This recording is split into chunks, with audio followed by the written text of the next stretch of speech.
ಈಗ ಮತ್ತೆ ಭಾರತ್ ಬಂದ್ ಅಂತ ಘೋಷಣೆ ಆಗಿದ್ದು ಇವೆಲ್ಲ ಸೇವೆಗಳು ಬಂದ್ ಆಗ್ತಾ ಇದ್ದ ವೀಕ್ಷಕರೇ. ಹೌದು, ಶಾಲೆ ಕಾಲೇಜು ಬಂದ್ ಆಗುತ್ತಾ, ಸಾರಿಗೆ ವ್ಯವಸ್ಥೆ ಬಂದ್ ಆಗುತ್ತಾ, ಬ್ಯಾಂಕ್ಗಳು ಬಂದ್ ಆಗುತ್ತಾ, ಏನಿರುತ್ತೆ ಏನಿರೋದಿಲ್ಲ ಎಲ್ಲ ಸಾರ್ವಜನಿಕರು ಕರ್ನಾಟಕದಲ್ಲೂ ಕೂಡ ಇದರ ಎಫೆಕ್ಟ್ ಬೀಳಲಿದೆ ವೀಕ್ಷಕರೇ. ಸೊ ವಿಡಿಯೋ ಪೂರ್ತಿಯಾಗಿ ನೋಡಿ. ಭಾರತ್ ಬಂದ್ ಅಂತ ಈಗ ಘೋಷಣೆ ಆಗಿದೆ. ಇನ್ನೊಂದು ಕಡೆಗೆ ಗೃಹಲಕ್ಷ್ಮಿಯರಿಗೆ ಬಂಪರ್ ಸುದ್ದಿ ಅಂತ ಹೇಳ್ಬಹುದು. 12,000 ರೂಪಾಯಿ ಬಾಕಿ ಹಣದ ಬಗ್ಗೆನೂ ಕೂಡ ದೊಡ್ಡ ಸಿಹಿ ಸುದ್ದಿ ಬಂದಿದೆ. ನೀವು ಕೂಡ ಗೃಹಲಕ್ಷ್ಮಿ ಅಕೌಂಟ್ ಹೊಂದಿದ್ರೆ, ಹಣ ಪಡೆದುಕೊಳ್ತಾ ಇದ್ರೆ ಬೇಗನೆ ಲೈಕ್ ಮಾಡಿ, ಹಾಗೆ ಕಮೆಂಟ್ ಅಲ್ಲಿ ನಿಮ್ಮ ಊರಿನ ಹೆಸರನ್ನ ಕಮೆಂಟ್ ಮಾಡಿ. ಇನ್ನು ರೇಷನ್ ಕಾರ್ಡ್ ಇದ್ದವ್ರಿಗೂ ಕೂಡ ಬಂಪರ್ ಸಿಹಿ ಸುದ್ದಿ ಬಂದಿದೆ ವೀಕ್ಷಕರೇ. ಇನ್ ಮುಂದೆ ಎಲ್ಲಾ ಕೂಡ ಬದಲಾವಣೆ ಆಗ್ತಾ ಇದೆ.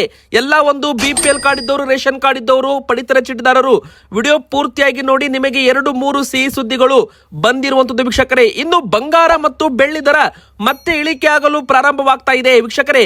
MCX ಗೋಲ್ಡ್ ಅಲ್ಲಿ ಮತ್ತೆ ಬಂಗಾರ ಮತ್ತು ಬೆಳ್ಳಿ ದರ ಇಳಿಕೆ ಆಗಲು ಕಾರಣವಾದ್ರು ಏನು, ಮತ್ತೆ ಬಂಗಾರ ಮತ್ತು ಬೆಳ್ಳಿ ದರ ಇಳಿಕೆ ಆಗುತ್ತಾ, ಇವತ್ತಿನ ದರ ಆದ್ರೂ ಎಷ್ಟು, ಎಲ್ಲ ಕೂಡ ಈ ವಿಡಿಯೋದಲ್ಲಿ ಕಂಪ್ಲೀಟ್ ಆಗಿ ನಿಮಗೆ ಮಾಹಿತಿ ಸಿಗಲಿದೆ ವೀಕ್ಷಕರೇ. ಮತ್ತೆ ನಿಮ್ಮ ಪ್ರಕಾರ 10 ಗ್ರಾಂ ಚಿನ್ನದ ಬೆಲೆ ಎಷ್ಟಾಗಬೇಕು, ಅದೇ ತರ 1 kg ಬೆಳ್ಳಿ ದರ ಎಷ್ಟಾಗಬೇಕು ಅಂತ ಕಮೆಂಟ್ ಮಾಡಿ. ನಮ್ಮ ಪ್ರಕಾರ 10 ಗ್ರಾಂ ಬಂಗಾರ ಬರೋಬ್ಬರಿ 50ರಿಂದ 1 ಲಕ್ಷ ರೂಪಾಯಿ ಒಳಗಿದ್ರೆ ಕರೆಕ್ಟ್ ಆಗುತ್ತೆ, ಜನರು ಖರೀದಿ ಮಾಡಬಹುದು. ಈಗ ಇನ್ನೊಂದು ಕಡೆಗೆ ಬೆಳ್ಳಿ ಕೂಡ 1 kgಗೆ 4 ಲಕ್ಷ ರೂಪಾಯಿ ಆಗಿತ್ತು, ಈಗ ಮತ್ತೆ 2,90,000 ರೂಪಾಯಿ ಆಗಿದೆ. ನಿಮ್ಮ ಪ್ರಕಾರ 1 kg ಬೆಳ್ಳಿ ದರ ಎಷ್ಟಾಗಬೇಕು ಕಮೆಂಟ್ ಮಾಡಿ. ಬನ್ನಿ ಈಗ ಮೊದಲಿಗೆ ಭಾರತ್ ಬಂದ್ ಅಂತ ಘೋಷಣೆ ಆಗ್ತಾ ಇದೆ. ಹೌದು ವೀಕ್ಷಕರೇ, ಫೆಬ್ರವರಿ 12, 2026 ಭಾರತ್ ಬಂದ್ ಎನ್ನುವುದು ದೇಶದ ಎಲ್ಲಾ ಕಡೆ ಕೆಲವು ಸಂಘಟನೆಗಳು ಮತ್ತು ಕೇಂದ್ರ ಶ್ರಮ ಸ್ವಯಂ ಸೇವಕ ಸಂಘಗಳು ಕರೆ ನಡೆಸಿರುವ ಈ ಒಂದು ನ್ಯಾಷನಲ್ ವೈಡ್ ಸ್ಟ್ರೈಕ್ ಅಂತಾನೂ ಕೂಡ ಇಲ್ಲಿ ಹೇಳಲಾಗ್ತಾ ಇದೆ. ಇದರಲ್ಲಿ ಕೆಲ ಪ್ರದೇಶಗಳಲ್ಲಿ ಕೆಲಸ ಸೇವೆಗಳು ಮತ್ತು ಸಾಮಾನ್ಯ ದಿನಚರಿಗಳ ಮೇಲೆ ಭಾರಿ ಪರಿಣಾಮ ಬೀರಲಿದೆ ಅಂತಾನೂ ಕೂಡ ಇಲ್ಲಿ ಹೇಳಬಹುದು ವೀಕ್ಷಕರೇ. ಇದು ರಾಷ್ಟ್ರೀಯವಾಗಿ ರಜೆ ಆಗಿಲ್ಲ, ಅಂದ್ರೆ ಕೆಲವು ಸಂಘಟನೆಗಳು ಇಲ್ಲಿ ಬಂದ್ಗೆ ಬೆಂಬಲ ಕೊಟ್ಟಿರೋದ್ರಿಂದ ಅಂಗಡಿ ಮುಂಗಟ್ಟುಗಳನ್ನು ಕೂಡ ಬಂದ್ ಮಾಡಿಸಬಹುದು ಅಂತ ಹೇಳಲಾಗ್ತಾ ಇದೆ. ಸ್ಟ್ರೈಕ್ ಏನಾದ್ರೂ ಒಂದು ವೇಳೆ ವಿಪರೀತವಾದ್ರೆ ಸಾರಿಗೆ ವ್ಯವಸ್ಥೆ ಕೂಡ ಬಂದ್ ಆಗಬಹುದು ಅಂತ ಹೇಳಲಾಗ್ತಾ ಇದೆ. ಮೊದಲಿಗೆ ಹೇಳೋದಾದ್ರೆ ಸಾರ್ವಜನಿಕ ಸಾರಿಗೆ ವ್ಯವಸ್ಥೆ ಇರುತ್ತಾ, ಫೆಬ್ರವರಿ 12ರಂದು ಕೆಲ ಸ್ಥಳಗಳಲ್ಲಿ ಬಸ್ಗಳು, ಟ್ಯಾಕ್ಸಿಗಳು, ಆಟೋ ರಿಕ್ಷಾ ಚಾಲಕರು ಪ್ರತಿಭಟನೆಯಲ್ಲಿ ಪಾಲ್ಗೊಳ್ಳಬಹುದು. ಹೀಗಾಗಿ ಪ್ರಯಾಣದಲ್ಲಿ ವೃತ್ಯವಾಗಲಿದೆ ಅಂತಾನೂ ಕೂಡ ಇಲ್ಲಿ ಮಾಹಿತಿ ಸಿಕ್ಕಿದೆ ವೀಕ್ಷಕರೇ. ಇನ್ನು ಬ್ಯಾಂಕಿಂಗ್ ಸೇವೆಗಳು, RBI ಇನ್ನೂ ಕೂಡ ಬ್ಯಾಂಕ್ ನೌಕರರಿಗೆ ರಜೆಯನ್ನ ಘೋಷಣೆ ಮಾಡಿಲ್ಲ, ಆದ್ರೂ ಕೂಡ ಕಾರ್ಯಾಚರಣೆಯಲ್ಲಿ ತಡೆಯಾಗುವ ಸಂಭವ ಇದೆ. ಶೆಟ್ರೆಸ್ ಹಾಕೋದ್ರ ಮೂಲಕ ಬ್ಯಾಂಕ್ ವ್ಯವಹಾರಗಳು ನಡೆಯಲಿದೆ. ಎದಕ್ಕಂದ್ರೆ ಗ್ಲಾಸ್ ಗಳನ್ನ ಹೊಡಿಬಾರ್ದು, ಅಂದ್ರೆ ಒಂದು ವೇಳೆ ಏನಾದ್ರೂ ಹೋರಾಟ ವಿಪರೀತವಾದ್ರೆ ಕಲ್ಲು ತೂರಾಟವಾಗಬಾರ್ದಲ್ಲ, ಹೀಗಾಗಿ ಬ್ಯಾಂಕಿಂಗ್ ಸೇವೆಗಳಲ್ಲೂ ಕೂಡ ವೃತ್ತಿವಾಗಬಹುದು.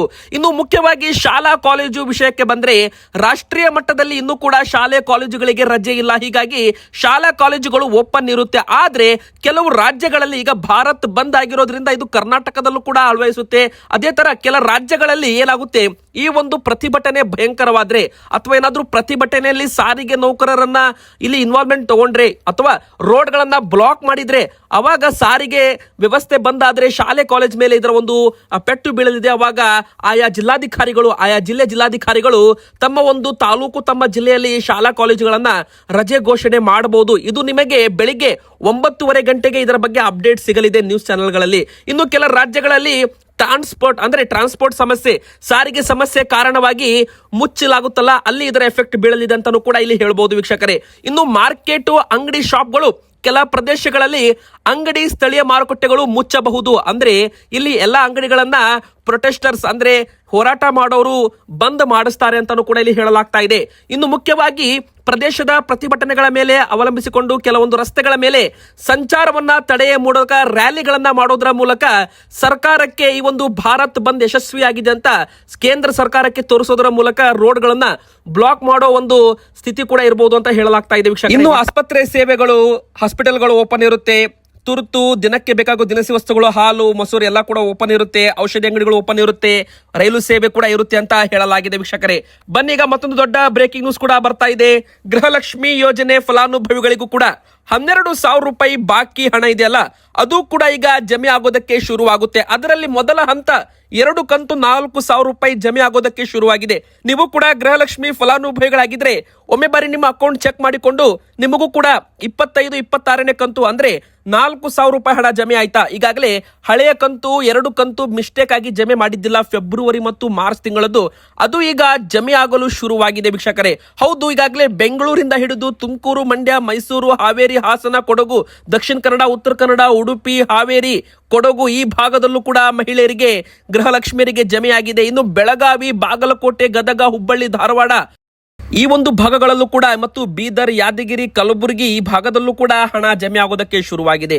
ನೀವು ಕೂಡ ಗೃಹಲಕ್ಷ್ಮಿ ಫಲಾನುಭವಿಗಳಾಗಿದ್ರೆ ನಿಮಗೆ ಇಲ್ಲಿವರೆಗೂ ಮೊದಲಿಂದ ನೀವು ಯೋಜನೆಯಲ್ಲಿ ಜಾಯ್ನ್ ಆಗಿದ್ರೆ 48,000 ರೂಪಾಯಿ ಬಂದಿತ್ತು ಸೆಪ್ಟೆಂಬರ್ ತಿಂಗಳವರೆಗೂ. ಈಗ ಫೆಬ್ರವರಿ ತಿಂಗಳ ಒಳಗೆ ಅಂದ್ರೆ 15ನೇ ತಾರೀಕಿನ ಒಳಗೆ ಶಿವರಾತ್ರಿ ಹಬ್ಬದ ಒಳಗೆ ಪ್ರತಿಯೊಂದು ಗೃಹಲಕ್ಷ್ಮಿ ಅಕೌಂಟ್ಗೂ ಕೂಡ 25 ಹಾಗೂ 26 ಎರಡೂ ಕಂತಿನ ಹಣವನ್ನ ಬಿಡುಗಡೆ ಮಾಡಿದ್ದು ಈಗ ಜಮೆ ಆಗೋದಕ್ಕೂ ಕೂಡ ಇಲ್ಲಿ ಶುರುವಾಗಿರುವಂತದ್ದು. ವೀಕ್ಷಕರೇ, ನೀವು ಕೂಡ ಗೃಹಲಕ್ಷ್ಮಿ ಫಲಾನುಭವಿಗಳಾಗಿದ್ರೆ ನಿಮಗೆ ಒಂದು ಬಂಪರ್ ಸಿಹಿ ಸುದ್ದಿ ಅಂತಾನೆ ಹೇಳ್ಬೋದು. ಇನ್ನು ಮೃತಪಟ್ಟವರ ಹೆಸರಲ್ಲೂ ಕೂಡ ಗೃಹಲಕ್ಷ್ಮಿ ಹಣ ಹೋಗ್ತಾ ಇದೆ ಅಂತ ಇನ್ ಮುಂದೆ ಲೈಫ್ ಸರ್ಟಿಫಿಕೇಟ್ ಪ್ರತಿ ವರ್ಷ ಕೂಡ ಕೊಡೋದು ಕಡ್ಡಾಯ ಮಾಡಲಾಗ್ತಾ ಇದೆ. ಇನ್ನು ಅಕ್ರಮವಾಗಿ ಪಡೆದಿರುವ ಗೃಹಲಕ್ಷ್ಮಿ ಹಣಕ್ಕೂ ಕೂಡ ಇನ್ ಮುಂದೆ ತನಿಖೆಯನ್ನ ಮಾಡಲಾಗುತ್ತೆ ಅಂತ ಒಂದು ಸುದ್ದಿ ವೈರಲ್ ಆಗ್ತಾ ಇದೆ. ಸದ್ಯಕ್ಕೆ ಬಂದಿರೋ ದೊಡ್ಡ ಒಂದು ಬ್ರೇಕಿಂಗ್ ನ್ಯೂಸ್ ಅಂತ ಹೇಳ್ಬೋದು. ಮೋಸ ಮಾಡಿದ್ದರೆ ತನಿಖೆ ನಡೆಸಿ ಕಟ್ಟುನಿಟ್ಟಿನ ಕ್ರಮ. ಅಂದ್ರೆ ಪ್ರತಿ ಜಿಲ್ಲೆಯಲ್ಲಿ 1,000ಕ್ಕೂ ಹೆಚ್ಚು ಇಂತಹ ಪ್ರಕರಣಗಳು ಕೇಳಿ ಬರ್ತಾ ಇವೆ. ಮೃತರ ಬ್ಯಾಂಕ್ ಖಾತೆಗೆ ಹಣ ಜಮೆ ಆಗಿದ್ರೆ ಅದನ್ನ ಬೇರೆಯವರು ತೆಗೆದುಕೊಳ್ಳಲು ಸಾಧ್ಯವಿಲ್ಲ. ಇದರಲ್ಲಿ ಏನಾದರೂ ಮೋಸ ನಡೆದಿದ್ರೆ ಮುಂದಿನ ದಿನಗಳಲ್ಲಿ ಸೂಕ್ತ ತನಿಖೆ ನಡೆಸಿ ಕ್ರಮ ತಗೋತೀವಿ ಅಂತಾನೂ ಕೂಡ ಒಂದು ಹೇಳಿಕೆಯನ್ನ ಕೊಟ್ಟಿದ್ದಾರೆ. ಇನ್ನೊಂದು ಕಡೆಗೆ ಮೃತರ ಖಾತೆಗೆ ಗೃಹಲಕ್ಷ್ಮಿ ಹಣ ಹೋಗ್ತಾ ಇದೆ. ಹೀಗಾಗಿ ಈ ಒಂದು ಲೈಫ್ ಸರ್ಟಿಫಿಕೇಟ್ ಅಪ್ಲೋಡ್ ಮಾಡೋದು ಪ್ರತಿ ವರ್ಷ ಒಮ್ಮೆ ಬಾರಿ ರಿನಿವಲ್ ಅಂತ ರೂಪದಲ್ಲಿ ಗೃಹಲಕ್ಷ್ಮಿ ಯೋಜನೆಯನ್ನ ನೀವು ರಿನಿವಲ್ ಮಾಡಿಸಬೇಕು. ಅದನ್ನ ಲೈಫ್ ಸರ್ಟಿಫಿಕೇಟ್ ಕೊಡೋದ್ರ ಮೂಲಕ ನೀವು ಇದನ್ನ ರಿನಿವಲ್ ಮಾಡಿಸಬೇಕು. ಇಲ್ಲವಾದಲ್ಲಿ ನಿಮ್ಮ ಒಂದು ಹಣ ಬಂದ್ ಆಗೋ ಸಾಧ್ಯತೆ ಇರುತ್ತೆ ಅಂತಾನೂ ಕೂಡ ಇಲ್ಲಿ ಹೇಳಲಾಗ್ತಾ ಇದೆ. ಇಲ್ಲಿ ಏನಾಗಿದೆ ಅಂದ್ರೆ ಪ್ರತಿ ಒಂದು ಜಿಲ್ಲೆಯಲ್ಲೂ ಕೂಡ ಮೃತಪಟ್ಟವರ ಹೆಸರಲ್ಲಿ ಅನ್ಯರು ಅನುಕೂಲ ಪಡೆದುಕೊಳ್ತಾ ಇದ್ದಾರೆ. ಇದನ್ನ ಪರಿಶೀಲಿಸಿ ಕ್ರಮ ತೆಗೆದುಕೊಳ್ತೀವಿ ಅಂತ ಜಿಲ್ಲಾ ಗ್ಯಾರಂಟಿ ಯೋಜನೆಗಳ ಅನುಷ್ಠಾನ ಸಮಿತಿ ಅಧ್ಯಕ್ಷರು ತಿಳಿಸಿದ್ದಾರೆ. ವೀಕ್ಷಕರೇ, ಅಷ್ಟು ಮಾತ್ರವಲ್ಲದೆ ಗೃಹಲಕ್ಷ್ಮಿ ಯೋಜನೆಯಡಿ ರಾಜ್ಯದಲ್ಲಿ ಸುಮಾರು 2 ಲಕ್ಷದಷ್ಟು ಮೃತಪಟ್ಟವರ ಹೆಸರಲ್ಲಿ ಹಣ ಬಿಡುಗಡೆಯಾಗಿದೆ ಎಂಬ ದೂರುಗಳು ಕೂಡ ಗ್ಯಾರಂಟಿ ಯೋಜನೆ ಅನುಷ್ಠಾನ ಸಮಿತಿ ವಿಡಿಯೋ ಕಾನ್ಫರೆನ್ಸ್ ಸಭೆಯಿಂದ ತಿಳಿದು ಬಂದಿರುವಂತದ್ದು. ಹೀಗಾಗಿ ಇದನ್ನ ಸ್ವಲ್ಪ ಸ್ಟ್ರಿಕ್ಟ್ ರೂಲ್ಸ್ ಅನ್ನ ಮಾಡಲು ಸರ್ಕಾರ ಮುಂದಾಗ್ತಾ ಇದೆ. ಲೈಫ್ ಸರ್ಟಿಫಿಕೇಟ್ ಅಪ್ಲೋಡ್ ಮಾಡೋ ಒಂದು ಹೊಸ ನಿಯಮ ಕೂಡ ಗೃಹಲಕ್ಷ್ಮಿಯರಿಗೆ ಬರಬಹುದು ಅಂತ ಇಲ್ಲಿ ಹೇಳಲಾಗ್ತಾ ಇದೆ. ವೀಕ್ಷಕರೇ, ಇನ್ನು ಮುಖ್ಯವಾಗಿ ಈಗ 4,000 ರೂಪಾಯಿ ನಿಮಗೆ ಹಣ ಜಮೆ ಆದ್ರೆ, ಅಂದ್ರೆ ಫೆಬ್ರವರಿ ಮತ್ತು ಮಾರ್ಚ್ ತಿಂಗಳದ್ದು ಹಣ ಜಮೆ ಆದ್ರೆ 4,000 ರೂಪಾಯಿ ಜಮೆ ಆದ್ರೆ 12,000 ರೂಪಾಯಿಲಿ 4,000 ರೂಪಾಯಿ ಮೈನಸ್ ಮಾಡಿದ್ರೆ ಇನ್ನು 8,000 ರೂಪಾಯಿ. ಆ 8,000 ರೂಪಾಯಿ ಹಣ ಅಂದ್ರೆ 4 ಕಂತು. ಯಾವ 4 ಕಂತು ಅಂದ್ರೆ ಈ ಒಂದು ಸೆಪ್ಟೆಂಬರ್ ತಿಂಗಳದ್ದು ಬಿಟ್ಟು ಅಕ್ಟೋಬರ್, ನವೆಂಬರ್, ಡಿಸೆಂಬರ್ ಹಾಗೂ ಹೊಸ ವರ್ಷದ ಜನವರಿ ಈ 4 ತಿಂಗಳದ್ದು ಒಟ್ಟು ಇಲ್ಲಿ 12,000 ರೂಪಾಯಿಯಲ್ಲಿ ಟೋಟಲ್ 8,000 ರೂಪಾಯಿ ಪ್ಲಸ್ 4,000 ರೂಪಾಯಿ ಮಾಡಿದ್ರೆ 12,000 ರೂಪಾಯಿ ಆಗ್ತಾ ಇದೆ. ಇದು ಗೃಹಲಕ್ಷ್ಮಿಯರಿಗೆ ಆದಷ್ಟು ಬೇಗನೆ ಜಮೆ ಆಗುತ್ತೆ. ಇನ್ನು ಮಾರ್ಚ್ ಅಲ್ಲೂ ಕೂಡ ಬಜೆಟ್ ಬರ್ತಾ ಇದೆ. ಹೌದು ವೀಕ್ಷಕರೇ, ಮುಖ್ಯಮಂತ್ರಿ ಸಿದ್ದರಾಮಯ್ಯನವರು ಬಜೆಟ್ ಮಂಡನೆ ಮಾಡ್ತಾ ಇದ್ದಾರೆ. ಈ ಬಾರಿ ಗೃಹಲಕ್ಷ್ಮಿ ಯೋಜನೆಗೆ ಸಿಂಹ ಪಾಲು ಅಂದ್ರೆ ಅನುದಾನ ಹೆಚ್ಚು ವಿತರಣೆ ಮಾಡಬೇಕಾಗಿ ಬರಬಹುದು. ಈ ವರ್ಷವೂ ಕೂಡ ಹೊಸದಾಗಿ ಸಾವಿರಾರು ಗೃಹಲಕ್ಷ್ಮಿಯರು ಹೊಸದಾಗಿ ಆಡ್ ಆಗಿರೋದ್ರಿಂದ ಈ ಬಾರಿ ಇದಕ್ಕೆ ಹೆಚ್ಚು ಅನುದಾನ ಬಿಡುಗಡೆ ಮಾಡಬೇಕು ಅಂತಾನು ಕೂಡ ಇಲ್ಲಿ ಹೇಳಲಾಗ್ತಾ ಇದೆ. ಬನ್ನೀಗ ಮತ್ತೊಂದು ದೊಡ್ಡ ಬ್ರೇಕಿಂಗ್ ನ್ಯೂಸ್ ಏನಂತ ನೋಡೋಣ. ಮತ್ತೆ ಬಂಗಾರ ಮತ್ತು ಬೆಳ್ಳಿ ದರ ಇಳಿಕೆ ಆಗಲು ಪ್ರಾರಂಭವಾಗ್ತಾ ಇದೆ. ವೀಕ್ಷಕರೇ, MCX ಗೋಲ್ಡ್ ಅಲ್ಲೂ ಕೂಡ ಬಂಗಾರ ಮತ್ತು ಬೆಳ್ಳಿ ದರ ಇಳಿಮುಖ ಕಾಣ್ತಾ ಇದೆ.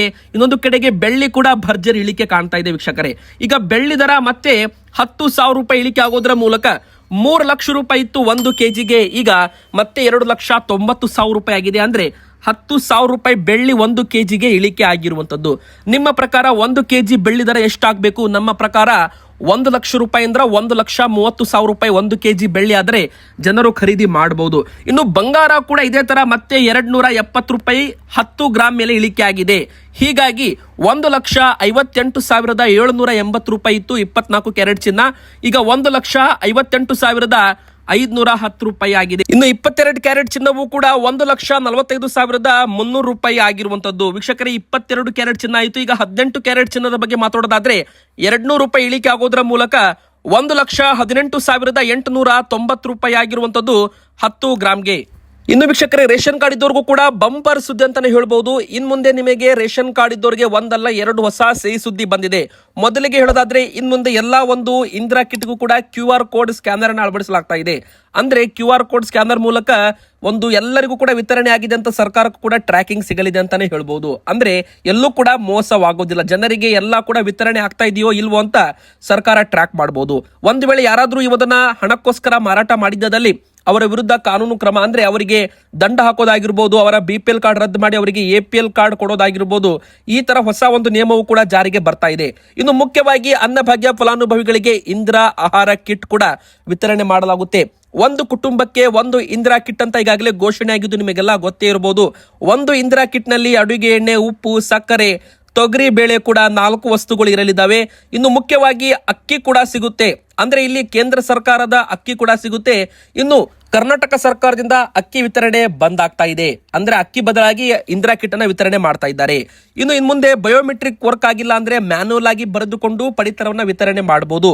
ಇನ್ನು ಮುಂದೆ OTP ವಿತರಣೆ ಅಂದ್ರೆ OTP ಹೇಳೋದ್ರ ಮೂಲಕ ಪಡಿತರವನ್ನ ವಿತರಣೆ ಕೂಡ ಮಾಡ್ತಿದ್ದಾರೆ. ಅಂದ್ರೆ OTP ಚಾಲಿತ ಒಂದು ಪಡಿತರ ವಿತರಣೆ ವ್ಯವಸ್ಥೆ ಅಂತ ಹೇಳ್ಬೋದು. ಒಮ್ಮೊಮ್ಮೆ ಬಯೋಮೆಟ್ರಿಕ್ ಕೆಲಸ ಮಾಡಲ್ಲ, ಹೆಬ್ಬಟ್ಟು ಗುರುತಚ್ಚು ಕೆಲಸ ಮಾಡಲ್ಲ, ಅವಾಗ ರೇಷನ್ ಇಲ್ಲ ಅಂತ ವಾಪಸ್ ಕಳಿಸುವಂತಿಲ್ಲ. ಪಡಿತರ ಚೀಟಿದಾರರಿಗೆ ಪಡಿತರವನ್ನ ಕೊಡಬೇಕು. ಮ್ಯಾನ್ಯುವಲ್ ಆಗಿನೂ ಕೂಡ ಬರ್ಕೋಬಹುದು, ಅಥವಾ ರೇಷನ್ ಕಾರ್ಡ್ಗೆ ಲಿಂಕ್ ಆಗಿರೋ ಒಂದು ಮೊಬೈಲ್ ನಂಬರ್ ಇರುತ್ತೆ, ಆಧಾರ್ ಕಾರ್ಡ್ಗೆ ಲಿಂಕ್ ಆಗಿರೋ ಮೊಬೈಲ್ ನಂಬರ್ ಇರುತ್ತೆ, ಅದಕ್ಕೆ OTP ಬರುತ್ತೆ. ಆ ಒಂದು OTP ಹೇಳೋದ್ರ ಮೂಲಕವೂ ಕೂಡ ಪಡಿತರವನ್ನ ವಿತರಣೆ ಮಾಡಬಹುದು ಅಂತ ಒಂದು ಹೊಸ ಸಿಹಿ ಸುದ್ದಿ ಬಂದಿರುವಂತದ್ದು. ವೀಕ್ಷಕರೇ, ಇವತ್ತಿಗೆ ಇಷ್ಟ ಆಗಿತ್ತು. ವಿಡಿಯೋ ಇಷ್ಟ ಆದ್ರೆ ವಿಡಿಯೋಗೆ ಲೈಕ್ ಮಾಡಿ, ನಮ್ಮ ಚಾನಲ್ಗೆ ಸಬ್ಸ್ಕ್ರೈಬ್ ಆಗಿ, ನಿಮ್ಮ ಅನಿಸಿಕೆ ಕಮೆಂಟ್ ಮಾಡಿ.